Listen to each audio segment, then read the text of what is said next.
Voilà, né Samuel Ndonfek, Thomas, alias Sanfan Thomas, plus connu sous le pseudonyme de Sanfan Thomas, voilà. Artiste musicien, du rythme préférable d'abord au départ bassiste et après il a pu relever son talent d'arrangeur, d'instrumentiste et puis bien d'autres. Né en 1952, ça fait combien? Ça fait 69 piges aujourd'hui, oui. Parce qu'aujourd'hui on est bienvenue déjà à Versus, c'est Versus qui a commencé. C'est vrai que je suis un peu emportée par l'ambiance du stade, on est ambiancé ou encore on est emporté comme ça par la mouvance du sport et c'est comme ça que commence cette toute autre édition de votre émission préférée, le grand rendez-vous culturel du samedi soir, parce que notre invité non seulement il a deux passions. La première qui a pris le dessus sur la deuxième, c'est la musique, mais la deuxième qui était d'abord la première, c'est le football, oui, parce qu'il adore le football. Il a eu ses classes naturellement en tant qu'entraîneur, en tant que coach, en tant que même joueur, mais pas professionnel amateur. Et aujourd'hui sur le stade, on peut le remarquer comment avec le club 2-0, il se bat, il joue. Il est pratiquement à près de plus de 40 minutes de jeu.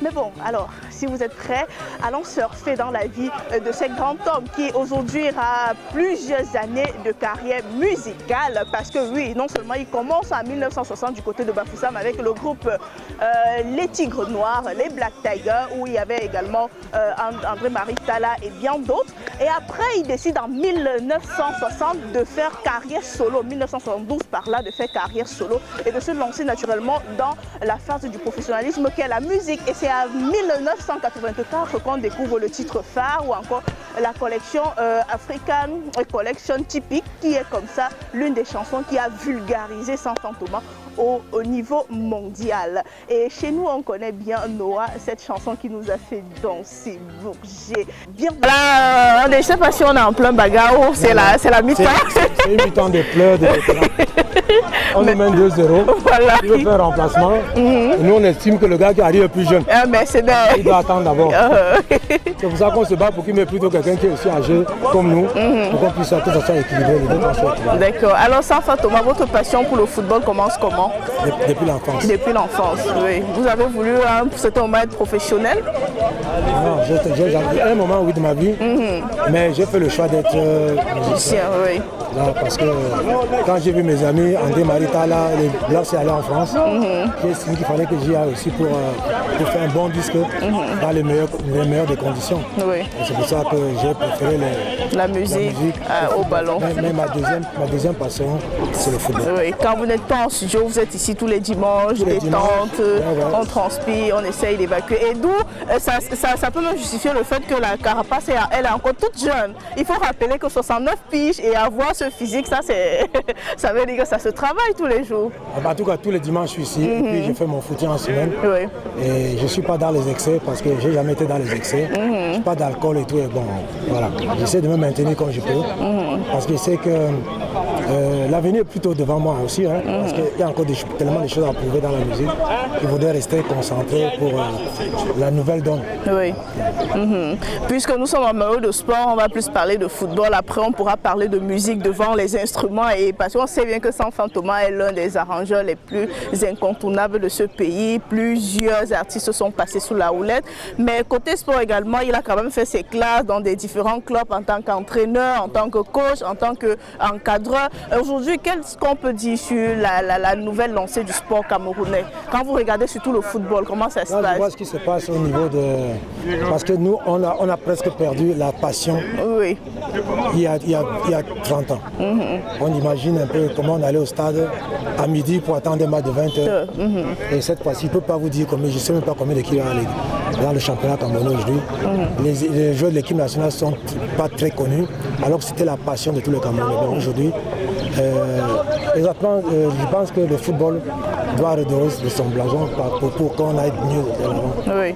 Et que les querelles de chiffonniers, si on peut dire ça ainsi, cessent au profit du football, au profit de la jeunesse. Oui.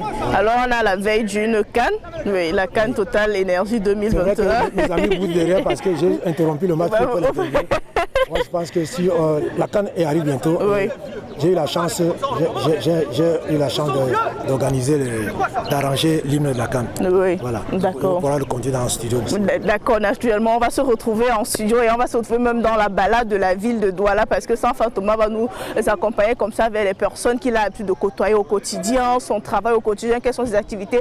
À part le football, il a aussi la passion primaire qui est la musique. Mais aujourd'hui, laissons le ballon s'exprimer.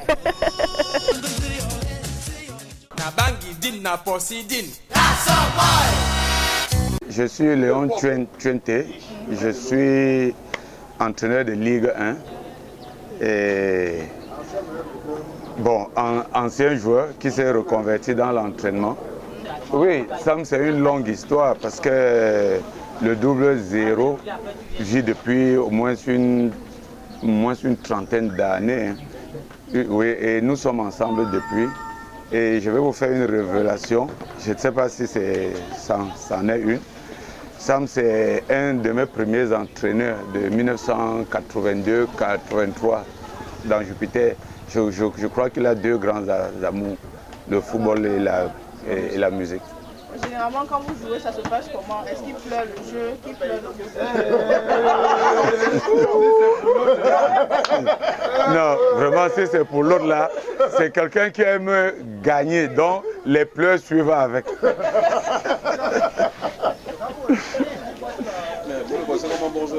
Oui, c'est un bon joueur. Oui, c'est vraiment le numéro 10 de notre association. Et depuis une trentaine d'années déjà. Et je souhaiterais qu'il pleure moins, parce que en pleurant, hein, il va sauf que pleurer. Hein. Donc je souhaiterais qu'il pleure moins. Parce que j'ai comme l'impression qu'il a un registre dans sa maison où il note toutes les victoires des dimanches. Après le match, bon, nous prenons un petit bain à côté, parce que nous avons arrangé des choses pour ça. Et on mange un petit bout et la suite, c'est comme dans toutes les équipes de santé et de vétérans. Je suis Albert Kapawa, entraîneur de gardien de but. Généralement, ici chez nous, nous faisons les équipes en début de mois. Donc, comme aujourd'hui, c'est un premier dimanche du mois, après le chauffement, qui est dirigé par lui, qui est un grand technicien, qui est un ancien coach, qui s'y maîtrise bien dans le domaine du football. Après le chauffement, on s'est réunis au centre pour faire deux équipes. Jusqu'à hier, j'étais à Souza, où j'ai rencontré un papa qui était assis au bar, quand on a mis la musique Noah. Voilà, il a dit que merde, ce gars, il était formidable, formidable. Subitement, j'ai pris l'appel, j'ai lancé l'appel, j'ai mis sur le baf. Il a écouté la musique et puis c'est comme ça qu'on a un peu lancé les petites blagues, quoi. Donc pour ça, Noah, c'est superbe. C'est un monsieur qu'il faut honorer. Vraiment, il est très bien, il est sympa. À chaque fois, quand il n'est pas là, le dimanche, comme vous voyez, quand il n'est pas là, le groupe, ça ne marche pas. Il est là, c'est l'ambiance du matin, avant et après. Vraiment, il est superbe.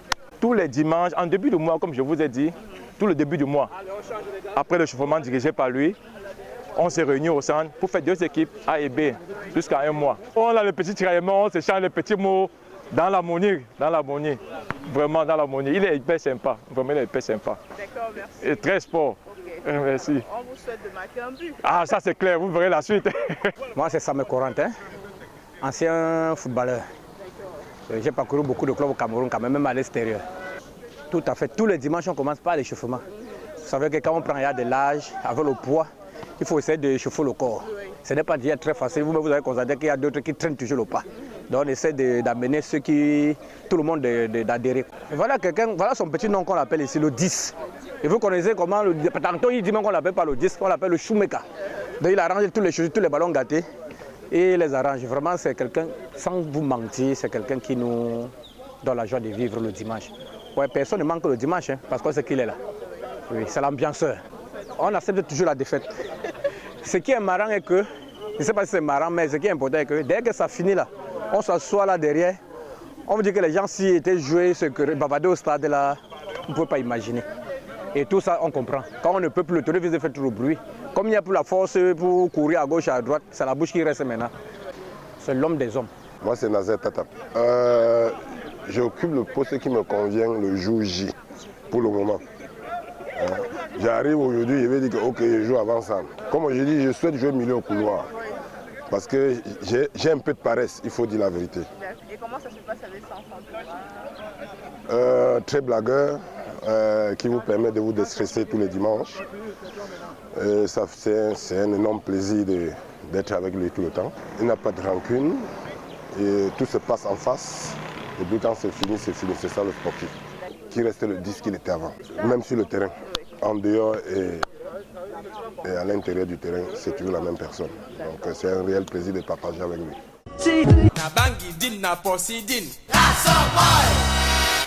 Voilà, tout a changé, même le vestimentaire et puis la parure également parce qu'après le sport, naturellement, place aux activités sérieuses de la semaine. Et nous sommes au lieu dit pas loin du foyer Banjoul.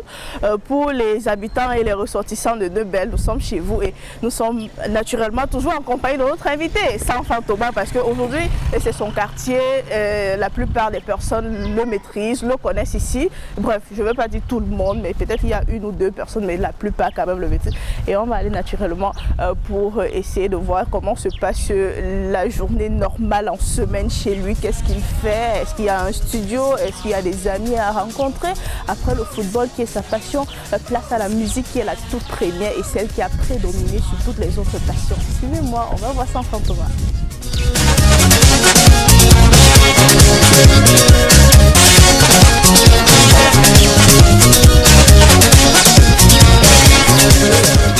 Ouais, une ambiance naturelle hein, avec les potes et avec un autre doyen, oui, je vous le présente, Tala Jamo, il est là. Enfant balin. Ouais, c'est vrai qu'il a pris de l'âge, mais il est là, ouais, il avait les potes. Et notre guest du jour, il est en train de papoter, il ne sait pas que son micro est ouvert, on a tout entendu ce qu'il disait. Voilà, doyen, bonjour. Là, le sport, ça va? Ouais, ça va, je suis un peu fatigué, mais ça va. Le sport, c'était? Non, le sport, on ne peut pas dire que en tout cas, on nous a battu 7-2. On les a rossés. C'était un match de handball. En 20 minutes, les jeunes là sont venus, ils couraient dans tous les sens. On était fatigués, on nous a battu. Mais non, mais croyez-moi sur parole, Sanfan Thomas a couru près de 60 minutes au stade, non-stop. Là, c'est acclamé parce que moi, je vous assure, je ne peux pas courir 30 minutes. Je ne sais pas comment les gars font, ils courent, ils montent, ils courent, ils descendent. Moi, ça me dépasse. Alors, Sanfan Thomas, la journée après le football, la journée normale, c'est comment? Qu'est-ce qu'on fait? Bah là, dès que le lundi arrive, je reviens dans le système habituel, c'est-à-dire que je vais au studio, j'ai des rendez-vous, par exemple ce matin. Il y a Tala Jano qui est venu me chercher. Je dois aller chez lui parce qu'il a un studio chez lui. Il a quelque chose à me faire écouter. Ensuite, j'irai chercher des pochettes de disques d'un jeune que j'ai arrangé, qui doit sortir bientôt. Oui. En plus, j'ai rendez-vous au studio avec certains artistes. Et là, ma journée alors commence au studio. La journée de musique commence au studio pour repartir à la maison vers 20h, 21h. Alors, on a une bonne et une mauvaise nouvelle, c'est que nous, on va vous accompagner tout au long de cette journée-là. Je veux bien, mais ça fait plaisir, sauf qu'il y a des endroits que je n'aimerais pas que vous voyez. Non, je plaisante. Pour dire que, ouais. Alors ici nous sommes à Nebel, c'est chez vous. On est dans mon quartier, c'est ici que j'ai grandi, c'est ici que j'ai pu avoir un local et toute ma famille est ici. C'est vrai qu'il n'y a personne aujourd'hui à la maison parce qu'ils sont déjà devenus grands. Certains sont aux États-Unis, au Canada, en France. Et je suis là aujourd'hui parce que mon épouse est partie aussi au Canada pour trouver ma fille. Donc je suis là avec des amis, je suis avec un ami d'enfance. On se connaît depuis plus de 40 ans. Et c'est Dieudonné, on l'appelle Souffle. Parce qu'il aime le football. Donc tous les matins, il vient à la maison, on fait un commentaire, on fait le round-up du football. Des matchs qui sont joués à la télé, on parle de l'équipe, on parle de tout et de rien. Donc tous les matins, on se voit. Et il s'appelle Dieudonné. Donc après, il m'accompagne parfois au studio. On fait, parce que lui aussi, il est dans les affaires, il est dans l'immobilier. Donc, et nous sommes voisins, nous sommes amis depuis plus de 40 ans, comme je l'ai dit tantôt. Il connaît tout de moi, ma carrière et tout et tout. Voilà. Voilà Dieudonné Sanfan Thomas, votre ami depuis 40 ans. Il est là à vos côtés. Oui. Nous, on aimerait bien les scoops et les petits secrets. Comment ça se passe? 40 ans d'amitié pour une personne qui est considérée comme un mauvais perdant. C'est pas du tout évident, hein? D'avoir une personne qui n'admet pas la défaite de temps à autre. Est-ce qu'il n'y a pas souvent eu des clashs? Est-ce qu'il n'y a pas souvent eu des désaccords? Ou encore quel est... Non, comme vous le dites, on vit, comme vous pouvez le savoir, tout le monde, il y a des moments où on discute, on fait même des clashs, comme vous le dites, mais toujours la raison finit tout par gagner. Bon, je suis avec lui, comme il a dit, ça fait près de 40 ans. Presque tous les matins, on est ensemble jusqu'à midi avant qu'il n'aille au studio. On fait le round-up de sport, un peu de commentaires comme ça.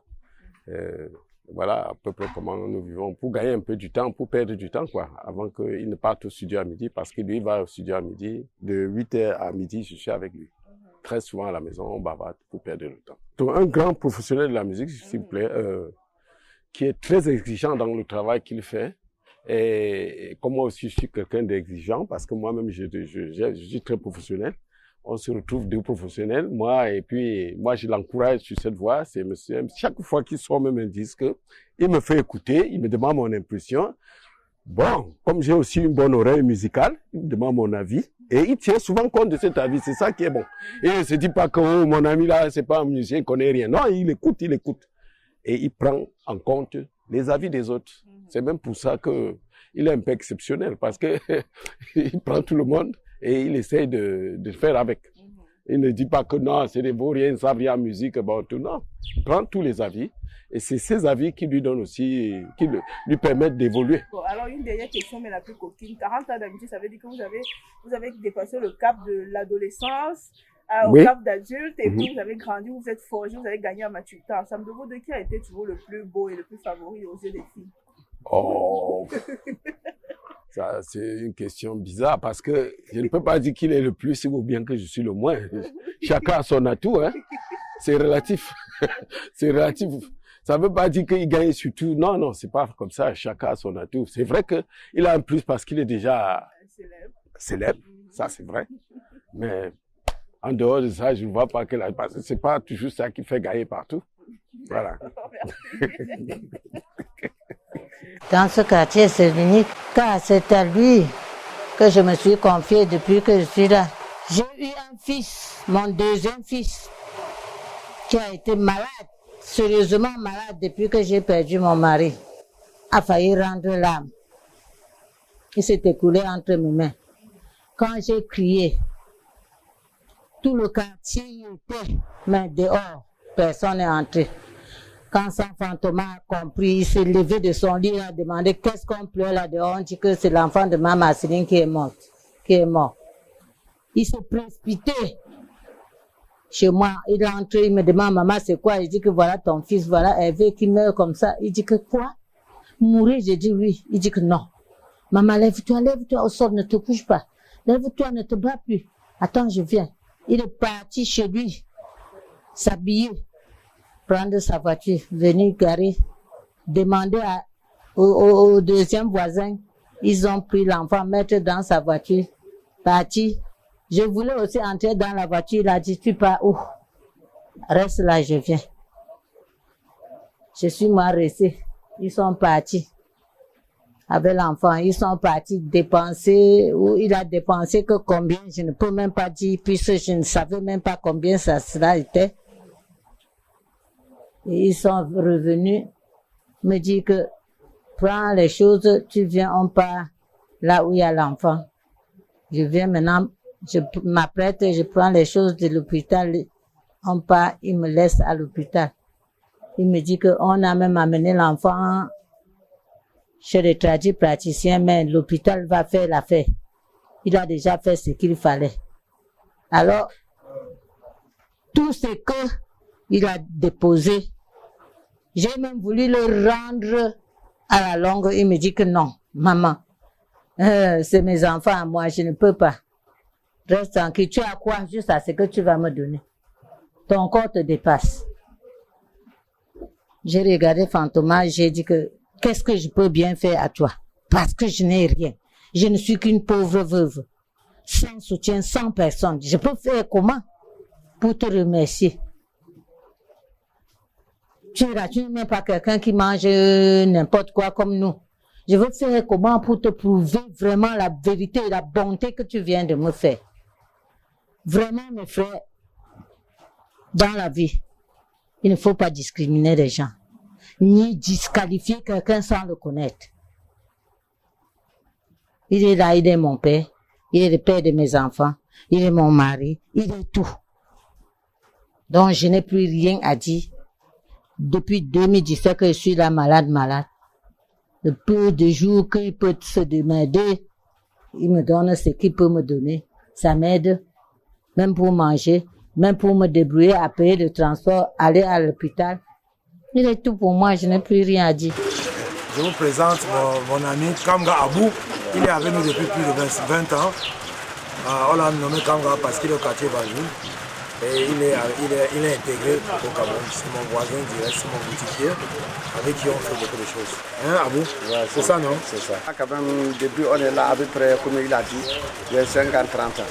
Donc on est là avec le père, on a plus de problème. On a ça. Vraiment, il est très gentil avec nous. Voilà. Il s'appelle Abou, c'est mon boutiquier. Moi ici, il s'appelle Abou. Voilà. On a l'argent, on n'a pas l'argent, on prend. S'il y a l'argent, on prend. C'est chez lui. Il a élevé tous les enfants qui sont juste devenus des grands filles. On a même pas de problème quand même avec le père. D'accord. C'est tout.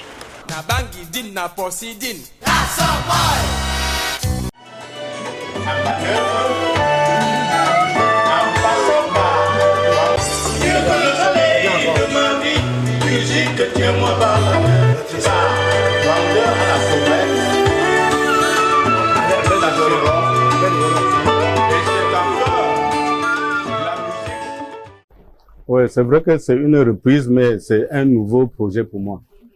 Parce que quand on compose une œuvre, on se dit et à chaque fois qu'on réécoute, on se dit toujours qu'il y a quelque chose qu'il faut faire. Donc c'est pour ça que j'ai choisi de reprendre cette chanson pour la mettre au goût du jour, quoi. Quand on est musicien, on va toujours vers la performance. Et alors, quand on a un projet comme ça, il faut toujours se faire assister par les meilleurs. Alors là, ça peut vous conduire vers le succès. Parce que je connais en lui quelqu'un de performant, quelqu'un qui n'aime pas l'à peu près. Avant qu'il n'aille en France enregistrer African Typic Collection, il est venu à l'Ouest faire une tournée. À l'époque, j'ai joué dans un cabaret à Fumbot, au Pont Bar. Alors, il est passé là-bas, nous écouter jouer un soir, et puis le matin, il m'a appelé, parce que là, j'étais chef d'orchestre. Et puis, le matin, il m'a trouvé à la maison, il m'a dit, je veux qu'on fasse une tournée. Parce qu'avant de venir à Fumbot, on se connaissait depuis Bafoussam. Depuis tout petit, à Bafoussam, on se connaissait. Alors, il m'a dit qu'il avait une tournée à faire, qu'il devait aller en France, enregistrer sa chanson. Il lui fallait avoir un peu d'argent. À l'époque, j'étais musicien et je vendais la friperie. Alors, ça c'est une histoire. Hein. Alors, il m'a trouvé à la maison, il m'a dit, j'ai envie qu'on fasse une tournée pour que j'ai un peu de moyens avant de voyager. Alors, je lui ai dit, vraiment, si comme c'est comme ça, c'est avec notre orchestre qu'on devait tourner avec nos musiciens. J'ai dit, bon, moi, pour t'aider, tu vas louer l'orchestre et payer les autres musiciens. Moi, tu ne me donneras rien. C'est ma façon de participer. Peut-être, si tu as du succès, demain, tu vas penser à moi. Et ça pourra m'aider. Chose curieuse, j'avais parlé comme un prophète. Quand il est rentré de France, il a fait les grandes tournées, ça a marché. Une fois, il a eu une tournée en Guinée. Je suis resté à Fumbot. Un matin, il a dépêché Feu Sambo Bacho, à son âme, de venir me chercher. Il est venu me chercher, c'est comme ça que je suis arrivé ici avec un pantalon, 2 chemises, je venais pour rentrer. Et voilà, presque 30 ans, je ne suis plus jamais reparti à Fumbot. C'est comme ça la petite histoire. Sam Pantoma est pour moi comme un père. Si j'ai persévéré en musique, c'est grâce à lui, parce que lui ne travaille pas avec lui qui veut, mais qui peut. Quand vous êtes performant, vous travaillez avec lui. Sinon, il vous met à côté. Il n'a pas question de familiarité pour lui. Lui cherche celui qui connaît, celui qui peut bien faire. Là, tu vas fonctionner avec lui. Et vraiment, si j'ai pu prospérer en musique, c'est en le copiant que je suis arrivé où je suis là.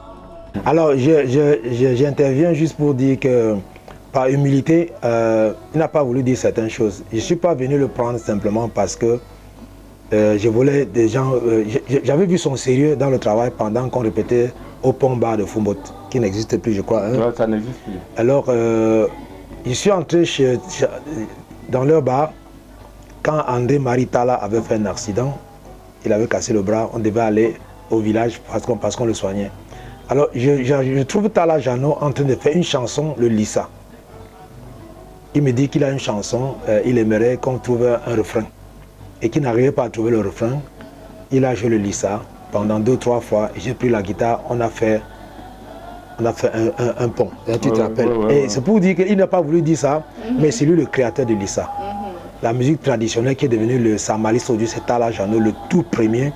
C'était la première fois de ma vie que j'écoutais une musique traditionnelle jouer aussi bien. C'est Tala Jano. Donc il n'a pas voulu dire ça. Et quand j'arrive à Fumbo, quand j'envoie le feu sans bateau le prendre, les conditions c'était qu'il arrête la friperie parce qu'on devait faire une grande tournée. Il n'a pas dit qu'on allait au Kenya pendant 6 mois. On est allé pour 2 concerts, on a fait 6 mois. Il n'a pas dit qu'on a fait le tour du Gabon avec les Monique Seka et tout. Il n'a pas dit, par humilité, parce que je le connais. Il n'aimerait pas dire certaines choses, mais il faut qu'il le dise parce que je ne l'ai pas pris parce que c'est mon frère ou quoi, non. C'était un très bon pianiste qui respectait mes chansons, qui respectait ce qu'on lui disait, il était discipliné. On est parti aux États-Unis encore pour faire un mois, on a mis 1 an. Et le studio Makassi est né grâce à cette tournée parce que j'avais pour ambition, avec le Feu Kotobas, les Fabo Claude, tous ces gens-là, j'avais envie d'aider la jeune génération, ceux qui m'ont soutenu pendant des années. Et je leur ai dit aux États-Unis, le studio que j'achète c'est pour vous, c'est pas mon studio, parce que je peux continuer à aller en France faire mes chansons. Mais quand je vous regarde, le temps que vous avez mis derrière moi, je suis gêné. Le Feu Conti Bilon existe encore, c'était le batteur du Feu Manu Dibango. Le plus petit. Le plus petit, il avait 16 ans quand je l'ai amené. Il fallait une autorisation parentale pour qu'il voyage avec moi. Ce qui fait que Tala Jano, le Feu Kotobas, le Fabo Claude, tous ceux qui m'ont soutenu, j'ai mis le studio Makassi avec le Kengo de foi. Dieu merci, ça était exactement ce que je voulais. Ils sont tous devenus des célébrités au Cameroun dans leur domaine. Et c'est pour ça que je voulais témoigner pour dire qu'il est humble. Son humilité n'a pas voulu qu'il le dise. Moi, j'ai le droit de le dire à ceux qui ne connaissent pas. Gabou Yunebeto, mon vrai nom.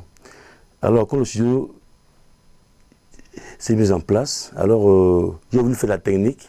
Le père me tient par la main et dit ok, Tala Jano, nous commençons aussi. J'apprends. Et un jour, c'était un artiste du Pikouti. Il chantait, Racine Sagat, justement. Il chantait, subitement il dit, le jeune garçon du studio, Makassi. Et c'est là où tout démarre. Donc, les albums ont commencé, tout le monde, jeune garçon, studio Makassi. Et c'est comme ça où le nom est venu, et c'est resté jusqu'à aujourd'hui. Si vous parlez de 16 ans à maintenant, là, à plus de 40 ans, c'est beaucoup ça. Ah, j'ai beaucoup appris, hein, beaucoup appris. Ça s'est fait la simplicité, l'humilité, non, beaucoup. J'ai beaucoup profité de ça. Parfois, mes amis disent que tu réfléchis plus que ton âge. Parce que j'ai marché autour de lui, l'enfance grandit autour de lui, ses amis, ils m'ont adopté et je sais ce que je suis aujourd'hui. J'avais eu un problème à la gendarmerie. Je l'ai appelé subitement, comme ça, il était en train de travailler. Il a fermé son studio, venu passer près de 4 heures de temps avec moi à la gendarmerie. Ça, jusqu'à aujourd'hui, c'est pour moi. Même tout le monde qui était à la gendarmerie me regardait, mais qui est ce petit enfant, tout le monde vient s'asseoir pour l'attendre là. Donc, quand vous êtes avec lui constamment, non, j'ai un ami qui a perdu sa maman, je vais voyager. Moi, ce côté social de lui, en dehors de la casquette d'artiste, il est très, très humble, humain et vraiment, papa, comme on dit souvent chez les Blancs, nous on t'aime comme tu es. Voilà. Je suis de bosser sur un produit qui va sortir bientôt et je tiens à vous rappeler, c'est un cadeau qu'il me fait. Il m'a dit, viens, apporte une composition, je vais travailler pour toi gratuitement.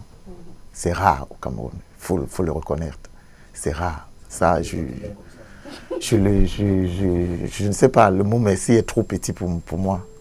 Je peux me considérer comme un fils spirituel du grand frère Sanfan Thomas. Parce qu'auprès de lui, j'ai acquis beaucoup d'expérience. J'ai fait sa connaissance depuis le début des années 93, quand j'enregistre mon tout premier album.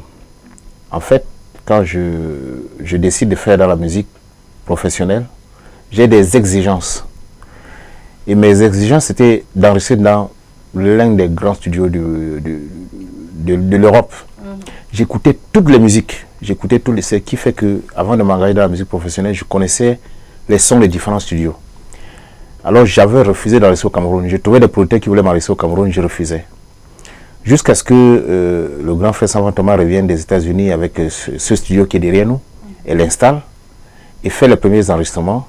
Je crois le premier disque que j'écoute et qui me convainc, c'était la chanson de Lisati, Associé. C'était sorti au studio Makassi. Et j'ai dit, voilà un son qui est à peu près, qui est comme le son de l'Europe, donc je peux enregistrer dans ce studio. Après ça, il me fallait être convaincu. Il y a eu Âge d'or d'Henri Njor qui est sorti, et ça m'a convaincu, ça finit par me convaincre. Je suis allé vers les producteurs qui voulaient me produire avant, je les ai dit, maintenant, je peux enregistrer au Cameroun. Il y a un studio au Cameroun qui répond aux normes que je recherche.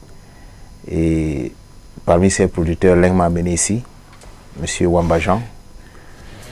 Il m'a amené, j'ai rencontré le studio Makassi et ce fut mon départ. Je fais parce que je crée mes guitares moi-même. Je crée mes guitares, mais je n'avais pas confiance en moi. Je payais d'autres guitaristes, ils venaient jouer. Je suis en train de faire mon deuxième album ici, j'appelle un guitariste. Il fait les guitares et la façon qu'il joue, il lui dit non. Grand frère, c'est pas comme ça, ça ne marche pas avec votre rythme ne marche pas avec mes paroles. Je prends la guitare, je joue, je lui dis je veux que tu joues comme ça. Il dit ah oui ça marche, il prend et joue. Quand ce monsieur est parti, le grand frère m'a lavé. Il m'a insulté ce jour-là. Il me dit regarde-moi quelqu'un. Qu'est-ce qu'il a joué de différent? N'est-ce pas, il a recopié exactement ce que tu as joué. Pourquoi tu penses que tu ne peux pas jouer? Parce que tu ne fais pas confiance en toi. Tu es faible. Moi, personne ne joue ma guitare mieux que moi. Il me dit il m'avait dit depuis l'âge de 20 ans, je ne fais confiance qu'à moi. Je ne joue mes guitares. Il m'a dit, tu crées une guitare qui est bien, mais tu te dis tu es incapable de jouer et tu payes de l'argent, on joue. La même chose que toi. Tu es un fainéant. Tu m'as dit, mais mets-toi en confiance, apprends à jouer tes guitares toi-même. Et depuis ce jour, je vous assure, je pense que personne ne peut jouer mes guitares mieux que moi. Depuis qu'il m'a insulté, j'ai commencé à jouer mes guitares moi-même. Et la rigueur que j'ai lorsque j'ai lancé mes albums, je l'ai apprise de lui. Parce qu'il est très strict et très rigoureux. Donc auprès de lui, j'ai acquis toute mon expérience professionnelle et ça, je lui rends grâce. C'est d'abord un ami, un frère qui a bossé toute sa vie dans la musique. Pendant toute sa carrière, il a fait une carrière exceptionnelle. Pendant toutes ces tournées en Europe, il a pu collecter de l'argent qu'il a ouvert un studio pour le bien-être des artistes. Pendant tout ce temps, il a plus de 200 à 500 artistes ont enregistré dans son studio, dans lequel il est arrangeur de tous ces albums qui viennent. Parce que beaucoup ne le connaissent pas en tant qu'arrangeur. Il pense qu'il est seulement musicien, mais il est un grand arrangeur. Il a arrangé beaucoup d'albums dans ce pays. Et le long de son parcours, il a eu un disque d'or, ce que beaucoup ne savaient même pas. Et parmi les gens qui ont eu ce disque d'or, il y a Moni Bilé, il y a Manu Dibango aussi. Mais ils sont pas nombreux au Cameroun à avoir eu. Parce qu'il y a beaucoup qui ont des faux disques d'or, je ne sais même pas où ils sortent avec ça. Mais les vrais disques d'or, il n'y en a pas plus de 4 au Cameroun. Si je peux faire un bilan, c'est que je ne peux pas moi-même faire mon bilan de cette façon-là. Parce que j'estime toujours que dans l'art, on essaie d'atteindre la perfection, même comme ça n'existe pas. J'ai l'impression de refaire ma vie aujourd'hui, parce que j'ai eu la chance de traverser des générations, beaucoup de rythmes. J'ai eu la chance d'écouter beaucoup d'autres rythmes. Je pense qu'on doit s'adapter à la nouvelle donne, au niveau des arrangements, au niveau même des sons, parce que nous, on a travaillé à 30 ans dans le son qui était imposé par les guitares. Aujourd'hui, ils ont la chance d'avoir des samples. Les samples, c'est des sons déjà préfabriqués pour pouvoir améliorer la musique. Vous avez une guitare qui est préfabriquée, qui était samplée. Vous avez une grosse caisse qui est déjà presque tout travaillée. vous avez des chalessons qui vont avec la douce, avec la caisse claire. Donc, aujourd'hui, on essaie de s'adapter. Et Dieu merci, on s'adapte assez bien. Parce qu'à la fin, c'est toujours la musique. Tout ce qu'on peut vous donner, c'est les accords. Il n'y a pas une musique sans un accord, sans l'accordage des instruments. Il n'y a pas une musique où, à moins ce sont dans la musique a cappella, le chant a cappella est toujours fait d'harmonie. Quand on parle d'harmonie, on parle des accords. On parle d'une succession d'accords. On parle d'une succession d'accords. On parle de mélodies. Donc, quoi qu'on puisse faire au niveau de la technologie, c'est vrai que ça facilite la tâche à certains artistes d'avoir ce qu'on a déjà fait. Il y en a qui, parmi ceux que j'écoute au niveau de la musique, je pense cet exemple pour dire qu'il y a de très bons. Il y a certains qui chantent très bien. Il y a certains qui sont même musiciens. Moi, j'ai travaillé avec un jeune qui s'appelle Dynastie Le Tigre, justement, qui fait son premier album ici. Quand il amène sa maquette, pour pas dire ainsi, c'est donné. Il y avait remarqué que les guitares n'étaient pas en place. J'ai refait les guitares. J'ai réarrangé, réorienté la musique dans leur système. Et Dieu merci, ça a marché. Donc, il y a de très bons musiciens parmi eux. Il y a certains qui sont des big makers. Les big makers, c'est qui ont su donc de prendre des samples, comme je l'ai dit tantôt, les assembler pour créer des musiques. Sauf que, comme je dis toujours à ces jeunes-là, c'est bien beau de faire tout ça, mais il faut être autonome. Parce que c'est tout un métier. Dans la musique, dans nos musiques, il y a 52 sous-métiers qui accompagnent la musique. Si on n'est pas arrangeur, si on n'est pas autonome, si on ne peut pas orienter sa voix dans la meilleure gamme possible, la meilleure tonalité pour mieux chanter, il va falloir que c'est quelqu'un d'autre qui vous le dise. Si vous n'avez pas la capacité de le comprendre, ça va être très compliqué. Donc c'est pour ça qu'on a parfois l'impression que ça tourne en rond avec ces jeunes-là. On écoute presque la même chose. Au niveau de la grosse caisse, au niveau de la caisse claire, au niveau de Charleston, on a l'impression. Contrairement à ceux qui le font, par exemple, aux États-Unis ou au Nigeria, qui sont des musiciens. Quand on écoute un musicien qui a fait un disque, tous les musiciens vont savoir que c'est lui-là qui chante, c'est un musicien. Parce que c'est aussi facile pour lui d'orienter sa voix par rapport aux harmonies qui ont été placées en backup. Dans notre métier, il y a les chanteurs qui ne sont pas des musiciens. Et même certains chanteurs sont allés à l'école du chant pour avoir la technique. Pour comment est-ce qu'on monte une gamme? Qu'est-ce que c'est une console? Qu'est-ce que c'est une voyelle dans le chant? Il faut pouvoir le savoir. Donc, c'est important d'être musicien. Et nous, les musiciens, c'est celui qui joue un instrument harmonique. Parce que quand on parle de musique, on parle d'harmonie. Et si vous ne jouez pas d'un instrument harmonique, on ne peut pas être musicien. Alors, il y a souvent cette confusion dans les médias où on prend un affiche chanteur, on dit musicien, non. Tout le monde n'est pas musicien. C'est pas un tort, on peut être un peu chanteur. Et avec une bonne oreille, si on a bien travaillé, être un bon chanteur qui vous permet de détecter vos notes avant de chanter. Donc, tout est accompagné même. Quand on dit ça, je m'inscris en foi avec ceux qui le disent, parce que en dehors des anciens, je prends un exemple simple au Cameroun. Est-ce que le feu Manu Dibango avait besoin d'être jeune pour tourner comme il tournait? Non. Richard Bona, il tourne. Tout le monde le voit à travers le monde en train de faire. Il est de quelle génération? On va pas prendre le cas des Nigérians qui sont structurés chez eux, où ils ont accompagné de la musique, le métier dont je parlais tout à l'heure, qui leur fait en sorte qu'ils tournent bien. Alors, il suffit pas d'aller sur YouTube et dire qu'on a 2 millions de vues. Est-ce qu'à travers les 2 millions de vues que vous avez eu, vous avez fait le tour du monde pour exprimer ce que vous avez fait? Combien sont-ils au Cameroun qui le font? Moi, il n'est toujours pas assez nombreux. Parce qu'ils sont souvent un peu stupéfaits quand ils se contentent de dire, écoute, j'ai 16 millions de vues, écoute, et puis quoi encore? Pour pouvoir monter sur les chaînes, sur les scènes, à travers le monde, dans un festival de musique. Je prends une fille comme Carré Photo. Elle parle pas, hein. Elle tourne. Elle est de quelle génération, Carré Photo? Vous écoutez cette chanson, c'est pas la musique urbaine, hein. C'est pas la musique urbaine. Elle tourne sérieusement. Parce que, au Kenya, quand j'étais au Kenya dernièrement, on a rencontré son manager, qui était là pour négocier parce qu'elle devait tourner là-bas. Elle vient de faire un grand festival à Lyon, où elle était presque la marraine. Elle est de quelle génération? Je peux parler de mélodie et d'être autonome au niveau de la composition. Quand vous êtes assez outillé, vous pouvez orienter votre musique comme vous voulez. Je peux faire la musique d'un d'abord, j'en fais tout le temps. Je m'amuse à faire ça. De temps en temps, et puis je me dis, il faut que j'ajoute les accords. ça peut créer une nouvelle tendance. Parce que quand on mettait le Makassi sur pied, on n'a pas su que le coupé d'égal allait suivre. À partir de là, certains se sont retrouvés, ils ont fait la musique. Donc, c'est pour ça qu'il faut oser.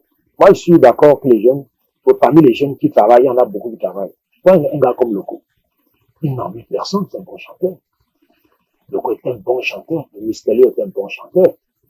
Et ce qui me plaît, c'est qu'ils font moins de bruit. Ceux-là, qui sont parmi les jeunes, qui bavardent moins. On les entend pas trop dans les réseaux sociaux, créer des petits scandales, des histoires à dormir debout qui vont terminer notre image de l'artiste. Ceux-là sont des bosseurs. On mettait un accord, ils chantent sur l'accord, ils chantent juste. Et ça, ceux-là, il faut les féliciter. C'est ça que je profite souvent des occasions pour les remercier. À la Janeux, de Cotobas, à Kelopa, tous ceux qui ont travaillé sur le Makassi, qui étaient disponibles pour les appuyer et les faire travailler. Aujourd'hui, je peux dire que on peut encore faire mieux. Mais si le pas en art, il n'y a pas de plafond. On essaie d'atteindre le plafond. J'ai estimé que ma carrière est presque aboutie parce que ce que je voulais, je l'ai eu. C'est-à-dire qu'il y a un studio d'enrichissement qui me permet de rester dans mon métier, de tourner avec les artistes qui ont eu du succès à part du Makassi. Bon, moi je dis que bon, je peux me mettre à 40% de ce que j'avais envie de faire. La chanson qui a fait fureur, c'était African Typic Collection. Et son histoire est tellement terrible. African Typic Collection n'était pas la chanson qui était à notre avis, qui devait être à la face A, parce qu'on faisait les vinyles à l'époque. Il y avait la face A, la face B. Donc on a fait c'est un mastering. Quand on est masterisé, c'est quoi? C'est qu'on a pu travailler. On repart dans un autre studio, après le mixage, on va dans un studio, pour qu'on le son soit dans le standard international, pour qu'on puisse passer dans tous les haut-parleurs. Et puis on masterise, et c'est au mastering que le technicien du mastering du Marapet de Translab en France qui a dit cette chanson il faut mettre la complément chanson. On a déjà donné le titre de l'album, on a préféré mettre ça comme premier titre de la phase B. Et chose curieuse, il y avait un défilé de mode à TF1, c'est la chanson qui a été primée pendant que le défilé et le monde entier a suivi. Ils sont pas 10 qui font ce boucan pour rester éternel et faire le droit d'auteur. Parce que ceux qui faisaient plus de bruit, ils sont les mêmes qui étaient là depuis plus de 15 ans, qui faisaient le temps de bruit. Si vous avez remarqué, vous allez dans les réseaux sociaux aujourd'hui, je suis plus là, c'est les mêmes qui se plaignent dans les réseaux sociaux. Alors, ou c'est eux, ou ça casse. C'est pas grave, c'est une expérience que je regrette pas. Simplement, ça a beaucoup touché ma famille parce que, à un moment, les enfants m'ont demandé de laisser tomber. Si on te paye n'importe combien là-bas, on va continuer pour te donner. On veut plus te voir là-bas. Et ça m'a permis de voir aussi ceux qui étaient mes amis, hein. Il y a certains qui, je crois que mes amis ne sont pas mes amis, c'était pas mes amis, hein. Ils sont très nombreux. Quand ils me regardent, ils n'arrivent plus à me regarder droit dans les yeux parce que on n'a rien fait du tout. On les a insultés, ils ont dit tout ce qu'ils voulaient de nous. Mais, moi, je me repose derrière, j'ai rien fait là-bas. On a essayé de faire ce qu'on pouvait. Parce qu'on me donne une société qui n'avait rien. Tout ce qu'on m'avait donné, c'était un papier. Et il fallait mettre l'institut sur pied. Je me suis endetté avec des amis. Encore, j'ai profité pour eux. Faire un coucou à notre frère JPS qui est décédé, qui m'a épaulé. On a mis la chose sur pied. On a tout fait. Il n'y avait rien. Le répertoire, on est allé dans le répertoire. Heureusement que j'avais travaillé autant d'Amat comme président du comité d'adjustement, où j'avais un bon répertoire. Et ça m'a fait que beaucoup de certains juristes camerounais qui étaient dans le droit on a pu mettre sur pied parce que dans la nouvelle donc de la structure du droit d'auteur, toutes les propositions qui existent là-bas ont été faites par moi. Dans le comité d'adjustement, je prends l'exemple des 3 comptes. Parce qu'on avait remarqué que pendant les répartitions, les dirigeants des sociétés de gestion collective usaient toujours dans le droit d'auteur pour les employés. On a séparé les comptes. Un compte pour les répartitions, un compte pour le fonctionnement et un compte pour le nom, donc les autres non documentés. Parce que la loi demande de percevoir pour tout le monde. Au moment de faire des répartitions, il faut séparer ceux qui ne sont pas membres de la structure, mais dans les noms d'or. Pour que si les jours qui viennent, qu'on puisse donner son argent. Alors, c'est ce que nous on a fait. Et ça a marché très bien jusqu'à ce que les artistes soient contents. ce qui est arrivé. Voilà. Moi, je ne veux pas entrer dans cette polémique de qui a convoqué l'Assemblée, qui n'a pas convoqué l'Assemblée. L'essentiel, c'est qu'on était là pour que le gardien marche. Et on est là depuis, on regarde. Est-ce que ça marche? Est-ce que ça va marcher? Est-ce que ça tourne? Bon, on regarde. Parce que tu parles, on va dire, c'est les résultats remplis, non. C'est une grande première au Cameroun, dans le monde entier, où des gens rentrent en répartition, et n'ont pas leur argent. C'est une grande première. C'est amnistie, les gens ne viennent pas. Les comptes sont séparés. Pourquoi ils n'ont pas leur argent? Et les artistes viennent me voir tous les jours sur le qu'est-ce qu'on fait? Ils disent, mais, écrivez au ministre, écrivez à la commission de contrôle des gestions collectives. Je suis plus là-dedans. Je suis devenu artiste comme vous, hein. Voilà. Moi, je peux te dire ça. Je ne veux pas rentrer dans une bagarre de mots pour on dise non. On n'a jamais vu ça. On n'a jamais vu nulle part au monde. Les gens qui rentrent en répartition, qui n'ont pas de l'argent. Ça s'est jamais fait nulle part. C'est pas croyable. Et on regarde. Moi, je pense pas que ceux-là ont plus d'insultes que moi quand je n'avais rien fait du tout. Qu'est-ce que j'avais fait? C'est qu'on m'avait donné, j'avais mis en répartition. Ben, ce que je peux dire aux jeunes, déjà, il a quel âge, déjà? À partir de quel âge, déjà? Parce qu'il faut faire attention, je dis toujours aux parents qui viennent me voir, votre enfant, quand il a 16 ans, il veut devenir guitariste, attention, déjà un peu tard. Faut que les parents comprennent. Alors, maintenant, garder son parent. Si votre enfant veut faire de la musique, il faut qu'il commence très petit. 8 ans, 6 ans, à partir de 6 ans, il faut commencer à apprendre la musique. Un instrument comme le violon, c'est à 6 ans. Faut commencer. Guitare, on a la chance qu'on peut à 10 ans, pas encore rattraper. Le piano, 6 ans, faut commencer à 6 ans. Sinon, vous n'allez pas jouer. Vous n'avez pas la, comment on appelle ça? La flexibilité des accords de la main gauche et tout là. Pour chanter, il faut aller à l'école. Il faut apprendre à chanter parce qu'il y a des règles au niveau du chant. Savoir pourquoi est-ce qu'il y a dans la langue, il y a les consonnes, la voyelle que nous utilisons pour chanter. Qu'est-ce qui fait du bien au chant entre la voyelle et la consonne? Comment il faut respirer? Comment? La technique, tout ça là. Quels sont les mouvements? Quels sont les exercices qu'on doit faire? Au niveau des guitares, il faut avoir un bon professeur qui vous amène au début comment est-ce qu'on utilise la guitare. Et pourquoi on utilise la guitare? Quelles sont les techniques de la guitare pour devenir virtuose de la guitare? Je suis pas virtuose, mais j'estime que je joue un peu bien de la guitare depuis un moment. Et Dieu merci parce qu'on a eu la chance d'avoir de très bons professeurs au début. On n'avait même pas l'argent à payer. En 2 mois, on faisait 10 heures de guitare par jour. On a fait ça pendant 10 ans. Pendant 10 ans, on n'avait rien d'autre à faire que de jouer de la guitare, écouter ce que les Beatles ont joué, écouter Francis Bébé, écouter les autres artistes pour essayer de les imiter. Pour qu'on devienne bon musicien, il faut écouter les autres avec beaucoup d'humilité. C'est pas parce que vous avez fait un disque qui est passé dans les réseaux sociaux, les gens applaudissent que forcément, vous êtes plus bon que Manu Dibango, ou bien le feu Manu, ou bien le feu Tom Yons au niveau du chant, ou bien faire comme Toto Guillaume, parce que c'est pour que les Black Seeds deviennent Black Seeds, ils ont d'abord joué dans les bars, ils ont joué tous les soirs. Après les répétitions, ils jouaient tous les soirs dans un bar pour avoir la chance de comprendre un peu de la musique. Et c'est le seul là, il faut travailler. Être vedette, c'est bien. Vedette de qui? Sur quoi? Vedette grand chanteur? Vous êtes vedette parce qu'on applaudit. Moi, je pense que c'est l'humilité qui doit précéder cette voie-là. Il faut d'abord rester très humble. Pour qu'on on dit l'humilité, c'est la voix, je l'ai dit tantôt, hein. Moi, je pense que c'est tout. Je suis guitariste de profession. Je suis guitariste déjà, guitariste. J'ai eu la chance d'avoir de très bons professeurs qui étaient saxophonistes, qui étaient aussi au piano.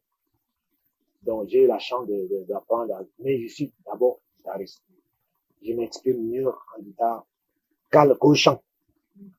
Là, il faut dire la vérité, je m'exprime mieux à la guitare qu'au chant, qu'au piano. J'ai même essayé le sax. Ben, je ne peux pas. J'ai fait de la batterie, je suis revenu à la guitare. Donc, je suis guitariste.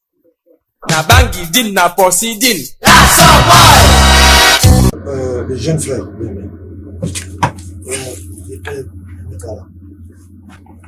Excusez-moi du désordre. Ça, c'est JPP. Je vous fais écouter un bout de quelque chose. Je vous fais écouter un petit refrain. C'est une reprise d'une chanson française.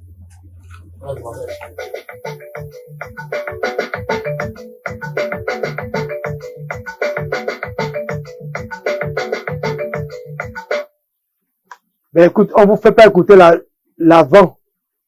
Ça, c'est un refrain de son nouvel album. Ça va être une reprise. Mais pour comment dire ça? Pour le suspense, on ne vous dit pas le titre. C'est un titre que vous connaissez très bien. On a voulu seulement mettre un bout là. Comme je fais venir Tala Jano, parce qu'il estime qu'au niveau de la musique traditionnelle, ici, il connaît mieux que moi. C'est pour ça qu'il est au studio aujourd'hui.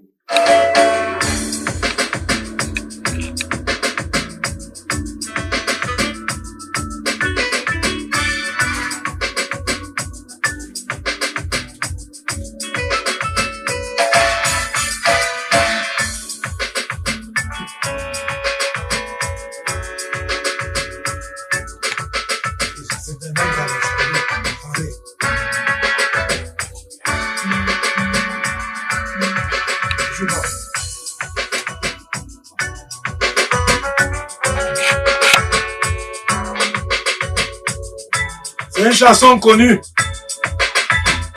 Ça, c'est version JPP, Studio Makassi, avec Tala Jano.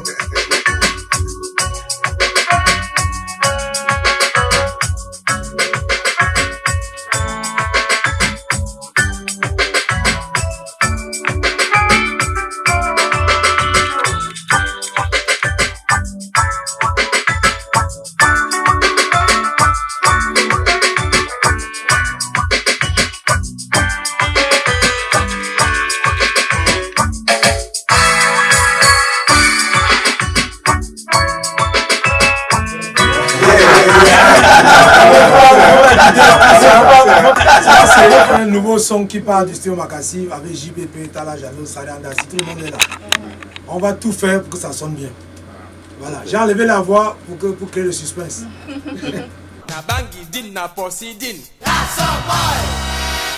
Heureusement et malheureusement, les bonnes choses ont toujours une fin. Et quand c'est bien, ça finit également de la plus belle des façons.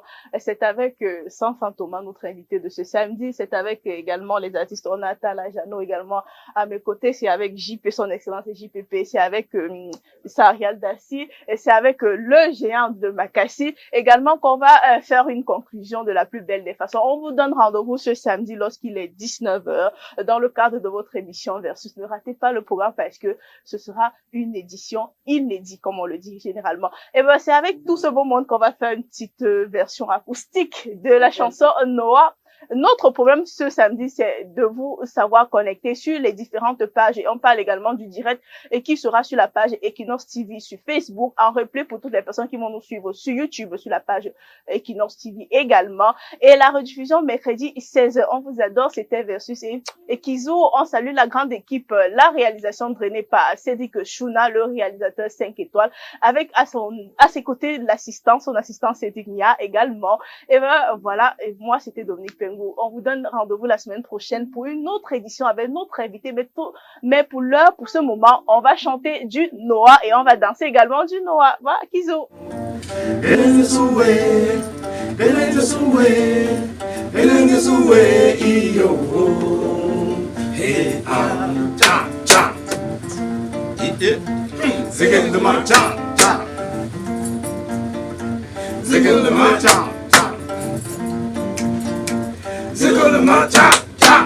Voilà.